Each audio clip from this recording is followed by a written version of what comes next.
Yapılan araştırmalara göre insan hayatında 3 tane olay insanı olumsuz derecede çok kötü bir şekilde etkileyebiliyor. Yıkım derecesinde. Birincisi aileden bir fertin kaybı. Anne, baba, çocuk vesaire kardeş türünden. İkincisi ayrılma, boşanma diyorum. Veya boşanma veya ayrılma diyorum. Sevdiğiniz bir insandan ayrılma. Üçüncüsü de iş kaybı ne yazık ki. İşte biz bugün üçüncüsünden söz edeceğiz. Bir önceki videomda sizlere 2020'deki krizin uçaklar üzerindeki ve filolar üzerindeki etkisini anlatmaya çalışmıştım. Şimdi ise insanlar üzerindeki etkisini anlatmaya çalışacağım. Ve hatırlarsınız bundan birkaç video önce de uçma konusunda, dünyanın değişik coğrafyalarında uçma konusunda bilgi vermiştim. Avrupa'da mı daha iyi, Türkiye'de mi daha iyi veya Amerika'da mı daha iyi diye. İsterseniz o videoya da buradan tıklayabilirsiniz.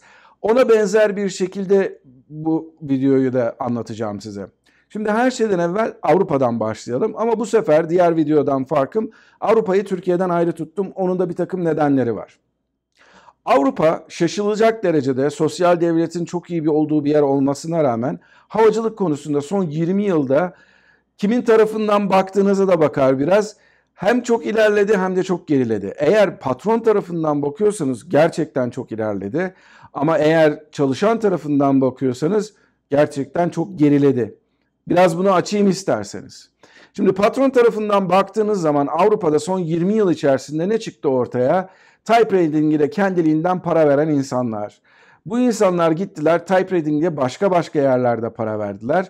Hava yollarına da para verenler oldu. Daha sonra bu insanları seni işe alacağız ama bir de line eğitimi lazım. Ona da bir bayıl 6.000 euro şeklinde kandırdılar. İnsanlar gittiler bu şekilde de para verdiler. Ve siz para vere vere adeta bir işi almak yerine satın almak durumunda kaldınız. Avrupa'da bir pilotsanız eğer. Bu sayede çok hızlı bir şekilde gelişmiş olacaksınız ama gelişmiş oldunuz. 200 saatlik bir pilotken hemen gittiniz 737'nin veya 320'nin sağ koltuğuna oturdunuz. Ama bu her şey yolunda giderken, mükemmelken her şey hiçbir sorun çıkarmadığı halde şu an bir kriz ortamında çok büyük sorunlar çıkarmakta. Avrupa'nın diğer bir özelliği de burada çalışan özellikle düşük maliyetli firmaların ki bunlar arasında çok büyük olanları da var. Zaten Avrupa'nın en büyük havayolu da şu anki haliyle düşük maliyetli havayolu olayını ortaya çıkarmış olan Ryanair diye geçiyor. Şimdi siz bunlara o kadar para veriyorsunuz, tamam işe girdiniz ama şöyle bir olay var. Şimdi Ryanair'in değişik ülkelerde, Avrupa Birliği ülkelerinde uçuş sertifikaları var. Bu ne demektir? Uçaklarının bazıları operasyonel olarak İrlanda'da. İrlanda Avrupa içerisinde patron dostu olan ülkelerden bir tanesidir. Onun dışında Polonya'da bir sertifikası var Ryanair'in. Örneğin Ryanair pilotları sendikalaşmaya gittiklerinde Ryanair çok kolay bir şekilde insanları işten çıkarıp gel abi istiyorsan Polonya sertifikamızda çalış dedi. Uçtukları noktalar aynı olmasına rağmen. Dolayısıyla değişik hava yollarının birleşmesinden ortaya çıkması sonucunda öyle bir tablo ortaya çıktı ki siz Ryanair'de işe girdiğiniz takdirde aslında Bulgaristan'da bir şirkete çalışıyor oldunuz. Ryanair'in atıyorum Roma base'de uçuyorsunuz. Roma base'li bir pilotsunuz ama bir İtalyan şirketinde değil bir Malta şirketinin elemanı oldunuz. Ve daha önceki videoda da söz etmiştim.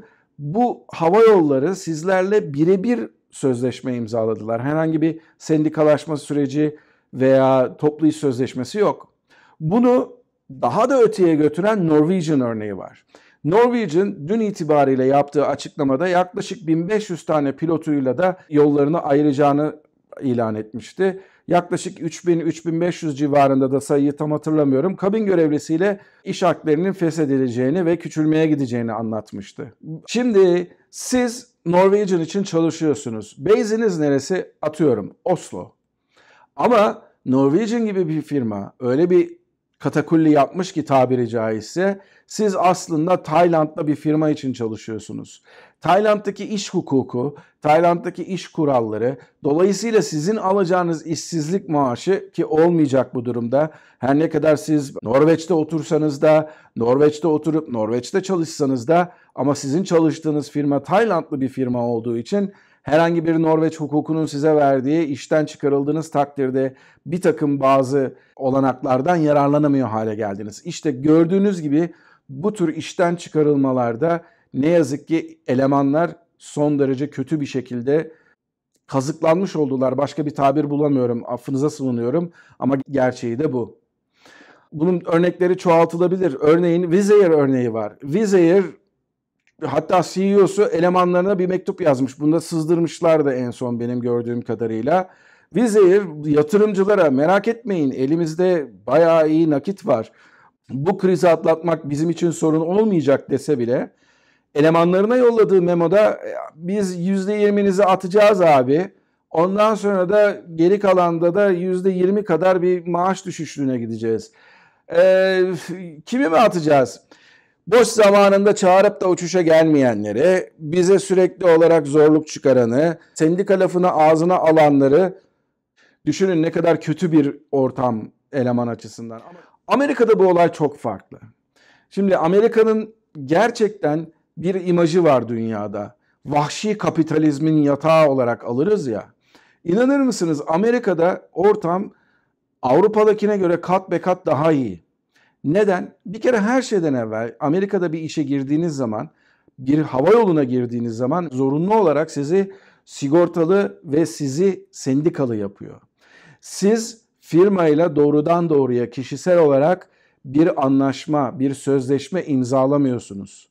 Sizin ne kadar para alacağınız yapılan toplu iş sözleşmesiyle belirleniyor.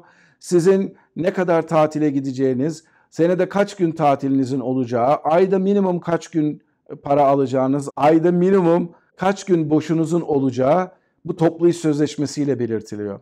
Tabii böyle bir ortamda sizin de aklınıza normaldir gelmesi, işten nasıl çıkarılacağınızı da toplu iş sözleşmesi belirliyor. Örneğin insanlar işten çıkarılmadan evvel yapılması gereken bazı şeyler birer birer sendikalar tarafından sıralanıyor. İnsanları işten çıkarmadan evvel ayda minimum 75 saat ödediğiniz pilotlara ayda aslında 65 saate düşüreceksiniz. Bu ekstra 10 saatle de işten çıkarılmalar mümkün olduğu kadar engellenecek diyor. Biz Amerika'daki hemen hemen her şirkette boş günümüzde uçuş alıyorsak bunun bir ekstra ücreti vardır, saat ücretinin üzerine. Yapılan anlaşmalarda diyor ki eğer işten adam çıkaracaksanız bu boş gününde iş alanlara fazladan para vermeyeceksiniz diyor. Bu neden? İnsanlar eğer boş günlerinde iş almazlarsa o zaman pilot ihtiyacı artar. Dolayısıyla da siz mümkün olduğu kadar az insan işten çıkarmış olursunuz. Pilotlar veya kabin görevlileri için böyle bir anlaşma olduğu takdirde sizin de avantajınız oluyor. Tabii Amerika'da da bir takım kötü şeyler yok değil ama her şeyden evvel Amerika'daki maaş sistemini size bu zamana kadar anlatmadım. Daha sonra anlatacağım ama şunu bilin istiyorum. En kıdemli insanlar en çok maaş alan, en tepedeki insanlardır. Dolayısıyla böyle bir ortam olduğu zaman 2001 ve 2008 krizlerinde de şirketler bu insanlara birer paket sundular. Dediler ki emekli olmana 5 sene kalmış, al sana 2,5 senelik maaşın ve ondan sonra istifa et. Ben sana ömrü billah, sana ve çoluklarına çocuklarına da pas hakkı veriyorum diye insanları erken emekliliğe zorlayarak maliyetlerini havayolları düşürmeye çalıştılar. Onun dışında havayollarından isterseniz 6 ay ücretsiz izine ayrılabilirsiniz, 1 sene ücretsiz izine ayrılabilirsiniz. Pas haklarınız elinizde kalacak, sigortanıza bir şey olmayacak ama biz size para vermeyelim diye gönüllü olarak ücretsiz izine ayrılacak olan insanlar listesi çıkarılıyor. Bu listede çıktıktan sonra ondan sonra kıdem listesinin en altından, beyze bakılmaksızın, uçak tipine bakılmaksızın kıdem listesinin en altından insanlar yavaş yavaş işten çıkarılmaya başlanıyor. Bu bence daha adil bir sistem. Çünkü bunun sayesinde hem iş korunmuş oluyor hem de aynı zamanda maliyetleri mümkün olduğu kadar da düşürmeye çalışırken mümkün olduğu kadar da az insanı işten etmiş oluyorsunuz. Ben 2008 yılında havayoluna ilk girdiğimde benim havayolum o zaman 2000 pilotu vardı. Bize demişlerdi ki bu yıl 500 tane pilot işe alacağız demişlerdi. Çünkü büyük bir sirkülasyon vardı. İşe girdikten 3 ay sonra ben mutlu bir şekilde CRJ'imi uçururken onlar tuttular, dediler ki Eylül ayında alttan 180 kişiyi işten çıkarıyoruz dediler. O 180 kişinin arasında ben de vardım zaten. Bu tür olaylar her zaman insanların başına geliyor. İsterseniz benim başka bir videomu da, genç arkadaşlara öneri videomu da buradan tıklayıp izleyebilirsiniz. Eğer bu önerileri takip ederseniz havacılık kariyeriniz boyunca daha rahat bir kariyer yaşamanız da mümkün olacaktır diye düşünüyorum. Hiç kimsenin işlerinin olmasını istemem. Gerçekten büyük bir yıkımdı zamanında. 2008 yılında yaşadım. İnşallah bir daha da yaşamak durumunda kalmam. İnşallah başka kimse bunları da yaşamasın. Ama yaşandığı takdirde de nasıl olduğunu bilin istedim. Şimdi sizlerden bir ricam var. Türkiye'deki ortam hakkında çok fazla bilgim yok. Biliyorum ki bir takım yer hizmetlerinden arkadaşlar ne yazık ki işlerinden çıkarıldılar. Biliyorum ki uçan şeflerden işten çıkarılan insanlar var, tıpkı 2016 krizinde olduğu gibi. Bana altta yorum olarak yazarsanız veya bana e-mail ile kendi durumunuzu anlatırsanız kaptanbaha1968@gmail.com. Ben bir anlamda belki de sizin görüşlerinizi bu ortamdan yansıtma olanağı bulacağım. Biliyorum sizler iş akdinizin feshedilmesi veya bir daha iş bulamama korkusuyla belki bazı şeyleri yazamıyorsunuz ama ben sizin sesiniz olayım isterseniz bana yorum yazın veya özelden bana yazın. Bana Instagram'dan da ulaşabilirsiniz. Kaptan_Baha üzerinden. Oradan mesajlarınızı bekliyorum. Mümkün olduğu kadar da sizin hikayelerinizi dile getirmeye çalışacağım. Tabii ki isim, pozisyon vesaire vermeden. Umarım işi olanlar işlerini kaybetmezler. Umarım işsiz olanlar da bir an önce işlerine kavuşurlar. Her şeyin önemlisi sağlık. Sağlıklı kalın. Bir sonraki videomda görüşmek üzere. Hoşça kalın. Ben 2008 yılında kaşınırken konuşmasak bari. İş yapabilme olanaklarını konuşamıyorum şimdi. Firmanın CEO'suysanız, yöneticisiyseniz,